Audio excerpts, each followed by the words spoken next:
So friends, as I have already discussed in my last video कि मैंने किस तरीके से अपने योगा को करके और डाइट को थोड़ा कंट्रोल करके बैलेंस डाइट लेके अपने वेट को रिड्यूस किया, अपने टमी फैट को, ओवरऑल वेट को। तो मैंने उस वीडियो में आपको बताया था, जो एक छोटी सी मैंने वीडियो बनाई थी लास्ट वाली, कि मैं आपको इस वाली वीडियो में जो पूरी डिटेल्ड योगा बताऊंगी 1 घंटे वाली। ऑलरेडी वैसे तो मैं अपने ब्लॉग्स में शेयर कर चुकी हूँ योगा, लेकिन उसमें मैंने इंस्टॉलमेंट में करी है। जैसे कुछ योगा किसी ब्लॉग में शेयर कर ली हैं, कुछ योगा किसी ब्लॉग में। आज के इसमें मैं आपसे सारी एक ही इसी वीडियो में शेयर करूंगी। और आपको योगा कब करनी है, कैसे करनी है, क्या इसके प्रिकॉशन है, मुद्रा कौन सी लगानी है, योगा मैट आपको क्यों यूज करनी है, ये सब मैं ऑलरेडी शेयर कर चुकी हूँ। इन सब का लिंक मैं आपको डिस्क्रिप्शन बॉक्स में दे दूंगी, आप वहां जाके चेकआउट कर लीजिएगा। तो सबसे पहले हम करेंगे ओम चैंटिंग। तो अपनी योगा को स्टार्ट करने से पहले ओम की चैंटिंग जरूर करनी चाहिए। तो ओम की चैंटिंग आपको सबसे पहले मैं बताऊंगी कि आपको ओम की चैंटिंग कैसे करनी है, और फिर मैं आपको बताऊंगी कि आप कितनी बार कर सकते हैं। तो पहले देख लेते हैं इसको कैसे करना है। तो हमने लगानी है प्राण मुद्रा। प्राण मुद्रा कैसे लगाते हैं ये मैं आपको डिस्क्रिप्शन बॉक्स में इसका लिंक दे दूंगी। प्राण मुद्रा लगाने के बाद नीज पे अपने हैंड रख लेने हैं। अब आपको ब्रीद इन करना है। ब्रीद इन करने के बाद ब्रीथ को होल्ड करते हुए आपको ओम की चैंटिंग करनी है। ओम।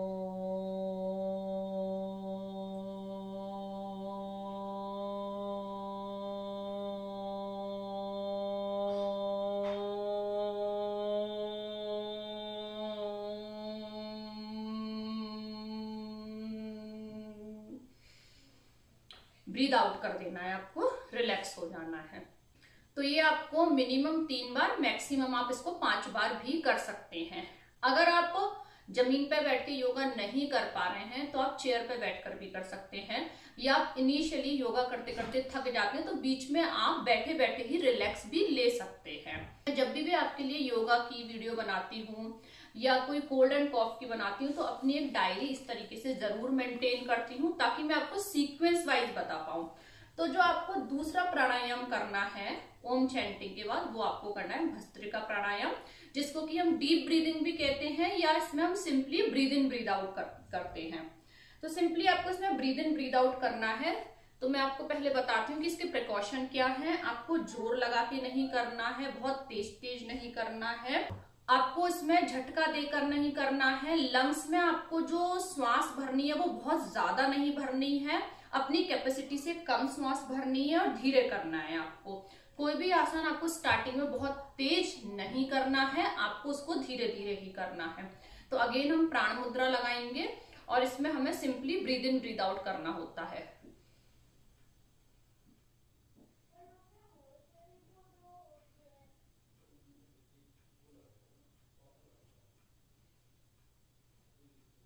तो इस तरीके से ये आपको करना है। इनिशियली आप 10 टाइम्स कर सकते हैं और आप इसको 50 टाइम्स तक भी कर सकते हैं।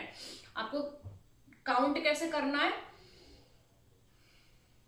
This is 1 count. तो इस तरीके से करना है, बहुत ज्यादा तेज नहीं करना है, और लंग्स में जो आपको श्वास भरनी है वो ऐसे नहीं भरनी है, बहुत आपको कम श्वास भरनी है।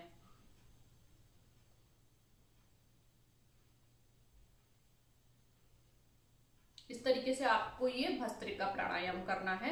तीसरा आपका आता है कपालभाति। कपालभाति में भी आपको जो प्रिकॉशन है वो यही ध्यान में रखने हैं, आपको बहुत तेज नहीं करना है, आवाज भी इसमें आपको धीरे धीरे करके आनी चाहिए, हल्का करना है और मीडियम स्पीड से करना है। और जब आपको करते करते धीरे धीरे इसकी प्रैक्टिस हो जाए तब आप थोड़ी थोड़ी स्पीड इसमें बढ़ा सकते हैं। स्टार्टिंग में आपको इसको धीरे धीरे ही करना है। स्टार्टिंग में आप इसे 5 मिनट कर सकते हैं, और धीरे धीरे करके आप इसको 5 से 10 मिनट भी कर सकते हैं। तो कपालभाति आपको कैसे करना होता है, मैं आपको 2 इसके एग्जांपल्स बताती हूँ। जैसे जब हम पहले एड देखा करते थे तो कोलगेट का एड आता था, तो उसमें कुछ बॉयज एंड गर्ल्स मुंह से सांस बाहर निकालते थे। तो जो श्वास हम मुंह से बाहर निकाल रहे हैं उसी तरीके से आपको नोज से श्वास बाहर निकालनी है, मुंह से श्वास आपको बाहर नहीं निकालनी है। दूसरा मैं आपको बताती हूँ कि जब एक छोटा बच्चे को कोल्ड हो जाता है तो हम उससे बोलते हैं कि ब्लो योर नोज, तो वो ऐसे करता है। तो हमें बस सिंपली अपनी जो श्वास है उसको नोज से बाहर निकालना है। तो मैं आपको इसको करके दिखा देती हूँ।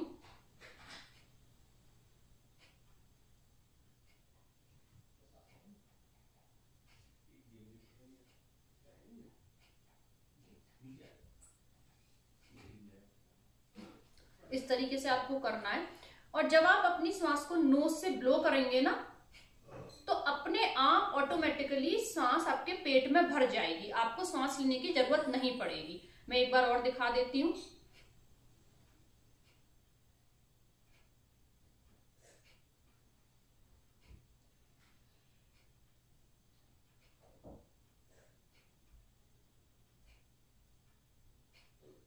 तो इस तरीके से आपको कपालभाति करना है। नेक्स्ट आपको करना है बाह्य प्राणायाम। बाह्य प्राणायाम आप 3 से 5 बार कर सकते हैं। इसको भी आपको बहुत धीरे धीरे करना है। ये आपको करना कैसे है, प्राण मुद्रा लगा लेनी है। प्राण मुद्रा लगाने के बाद हाथों को अपने नीज पे रख देना है, एक अच्छी श्वास भरनी है, फिर श्वास को छोड़ देना है। श्वास को पेट से भी आपको छोड़ देना है, यानी पेट से भी श्वास को बाहर निकाल देना है। पेट को हल्का सा पिचकाना है और चिन को चेस्ट पे लगाना है, और श्वास आप जितनी देर होल्ड कर सकते हैं करनी है, और आईज को ओपन रखना है। तो ये आपका हो गया बाह्य प्राणायाम। अब आता है आपका नेक्स्ट जो है वो है अनुलोम विलोम। अनुलोम विलोम आपको राइट हैंड के थंब से स्टार्ट करना है, और राइट हैंड के थंब से राइट नॉस्ट्रिल को प्रेस करना है, और उसके बाद आपको लेफ्ट वाली नॉस्ट्रिल से ब्रीद इन करना है। लेफ्ट नॉस्ट्रिल से ब्रीद इन करने के बाद थंब को छोड़ देना है, और जो आपका लेफ्ट नॉस्ट्रिल है उस पे मिडिल फिंगर और रिंग फिंगर लगानी है, और फिर राइट वाली से ब्रीद आउट कर देना है। अगेन राइट वाली से ब्रीद इन करना है आपको, और फिर लेफ्ट वाली से ब्रीद आउट करना है। अगेन लेफ्ट वाली से ब्रीद इन करना है, राइट वाली से ब्रीद आउट करना है। एक बार और करके बताती हूँ। आपको राइट नॉस्ट्रिल पकड़ना है, लेफ्ट से ब्रीद इन करना है, फिर आपको लेफ्ट को पकड़ते हुए राइट से ब्रीद आउट कर देना है। अगेन आपको राइट से ही ब्रीद इन करना है, लेफ्ट से ब्रीद आउट करना है, फिर आपको लेफ्ट से ब्रीद इन करना है और राइट से ब्रीद आउट कर देना है। यानी जिससे आप ब्रीद आउट कर रहे हैं उसी से आपको ब्रीद इन करना है। 6 जो एक्सरसाइज आपको करनी है वो है बटरफ्लाई। बटरफ्लाई में अपने पैरों को इस तरीके से फोल्ड कर लेना है, दोनों फुट को पकड़ते हुए, और आपको ये दोनों अपनी थाइस को बटरफ्लाई की तरह इस तरीके से अप एंड डाउन करना है। इसको आप 10 मिनट कर सकते हैं। अनुलोम विलोम भी आप स्टार्टिंग में 2 से 3 मिनट से स्टार्ट कर सकते हैं, फिर अगर आपकी प्रैक्टिस में आ जाए तो आप धीरे धीरे करके उसका टाइम बढ़ा सकते हैं। तो जब आप ये बटरफ्लाई करेंगे तो आप देखेंगे आपके पैर ना आगे की तरफ एक्सपेंड होंगे, तो उनको आपको कोशिश करना है कि पीछे की तरफ लेते हुए अच्छे से होल्ड करते हुए फिर आपको ये एक्सरसाइज करनी है। बटरफ्लाई करने के बाद जो नेक्स्ट आती है वो आपकी आती है माइक्रो एक्सरसाइज। माइक्रो एक्सरसाइज में आपको इस तरीके से बैठ जाना है, मतलब जैसे आपने पहले क्रिस क्रॉस कर रखा था ना, तो अपने पैरों को आगे फैला लेना है, टोज को इस तरीके से आगे पीछे करना है। टोज के बाद आपको फुट को इस तरीके से थोड़ी देर आगे पीछे करना है। फुट को इस तरीके से आगे पीछे करने के बाद दोनों फुट को अब आगे पीछे करना है। ये हो गई तीसरी। एंड द फोर्थ आपको क्या करना है, दोनों फुट को क्लॉकवाइज घुमाना है 10 टाइम्स, और फिर दोनों ही फुट को एंटी क्लॉकवाइज घुमाना है आपको। तो ये हो गई आपकी 4 माइक्रो एक्सरसाइज। इन माइक्रो एक्सरसाइजेस को आप दिन में खाना खाने के बाद 1-1.5 घंटे बाद भी कर सकते हैं, या टीवी देखते देखते भी कर सकते हैं, या जब भी आप पे खाली समय है जब कर सकते हैं।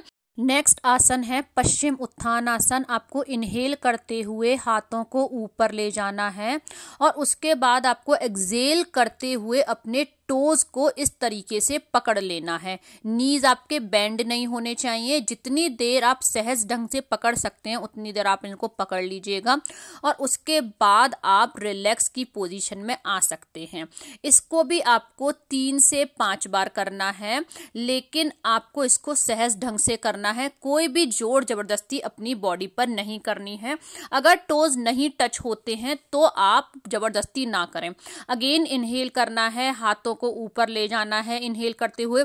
एक्सहेल करते हुए टोज को इस तरीके से पकड़ लेना है जितनी देर आप पकड़ सकते हैं। तो ये हो गया हमारा पश्चिम उत्थान आसन। इस आसन के भी बहुत फायदे होते हैं। ये हमारे फैट को तो कम करता ही है, साथ में हमारे हिप और थाई को भी टोन्ड बनाता है। अगर इनिशियली आपके हाथ यहाँ तक ही जा पाते हैं तो यहाँ तक ही जाने दें, धीरे धीरे करके आप टोज भी पकड़ लेंगे। नाउ नेक्स्ट है आपका चक्की चलाना। जैसे पुराने जमाने में गेहूं को पीसते थे ना, तो उसी तरीके से आपको दोनों हाथों को फिस्ट बनाकर इस तरीके से चक्की चलानी है। 10 टाइम्स आपको क्लॉकवाइज चलानी है और 10 टाइम्स ही आपको एंटी क्लॉकवाइज चलानी है। अगर इनिशियली आप 10 टाइम्स नहीं कर पाते हैं तो आप 5 बार से भी स्टार्ट कर सकते हैं। और इसमें आपको जो ब्रीदिंग है वो नॉर्मल लेनी है। अब ये जो नेक्स्ट आसन है ये है एक पाद उत्तासन। इसमें आपने बैक पर स्ट्रेट लेट जाना है, अपनी एक लेग को लिफ्ट करना है, जितनी देर आप ऊपर रख सकते हैं उतनी देर ऊपर रखना है, फिर नीचे कर देना है, फिर दूसरी लेग को लिफ्ट करना है, जितनी देर आप ऊपर रख सकते हैं रखना है, फिर आपको उसको नीचे कर देना है। ब्रीद आपको इसमें नॉर्मल लेनी है। इसको आप 10 के सेट में कर सकते हैं। स्टार्टिंग में 10 के सेट में मतलब जैसे आपने पहले राइट लेग लिफ्ट करी एंड देन आपने लेफ्ट लेग लिफ्ट करी, तो ये आपका काउंट 1 माना जाएगा। अगर इनिशियली 10 टाइम्स नहीं होता है तो आप 5 टाइम्स से स्टार्ट कर सकते हैं। प्रिकॉशन आपको इसमें यही रखना है कि इसको आपको तेज तेज नहीं करना है, बहुत कामली और बहुत स्लो स्लो ही करना है।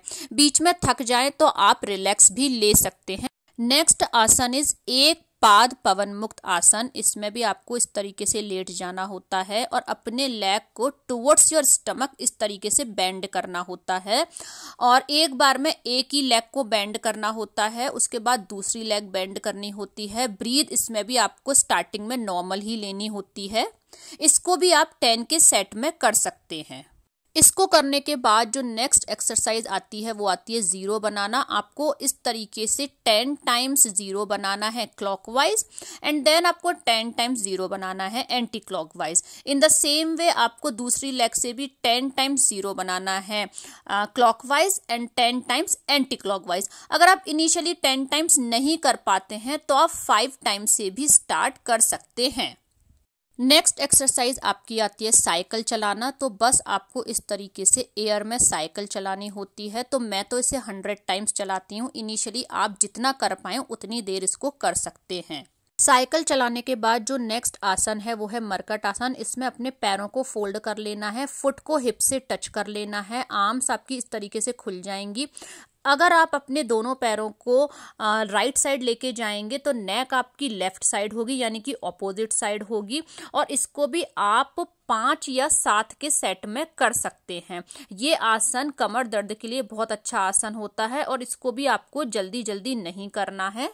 मरकट आसन करने के बाद 1-2 मिनट के लिए आपको शवासन करना है। शवासन मतलब अपनी बॉडी को लूजन छोड़ देना है। उसके बाद आपको उठना है। उठना भी आपको झटके से नहीं है, अपनी बॉडी को एक तरफ लाते हुए हाथ का सपोर्ट लेते हुए उठना है, एकदम से झटके से नहीं उठना है। शवासन के बाद अब आपको दोबारा से इस तरीके से बैठ जाना है। इस पोजीशन को कहते हैं वज्रासन।